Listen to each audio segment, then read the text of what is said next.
Boyhood, also known as Once Upon a Boyhood. Ito ay bagong South Korean web series na nakatakdang ipalabas ngayong November 2023. Ang Boyhood ay isang action comedy thriller na makikita sa backdrop ng 1980s. Ang drama ay nagsasalaysay sa kwento ng mga mag-aaral sa isang agricultural high school sa Chungcheong Province.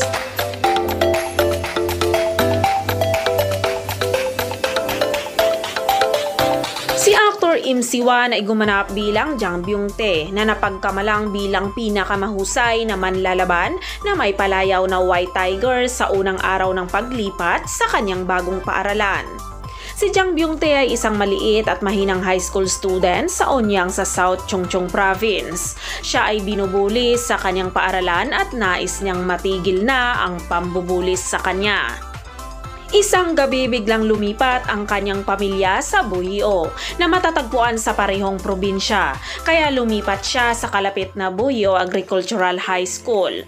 Sa oras na ito may kumakalat na tsismis sa mga mag-aaral sa bagong paaralan ni Jang Byung-tae na ang isang lalaki na pinakamagaling na manlalaban na may palayaw na White Tiger sa Asan ay lilipat sa kanilang paaralan. Sa unang araw ni Jang Byung-tae sa kanyang bagong paaralan, bumaba siya sa sasakyan ng pulis. Ang mga estudyante ay nagkakamali sa paniniwala na si Jang Byung-tae ay si White Tiger. Doon nahaharap siya sa hindi inaasahang pangyayari na nagiging turning point sa kanyang buhay at nasangkot siya sa 3 iba pang estudyante doon.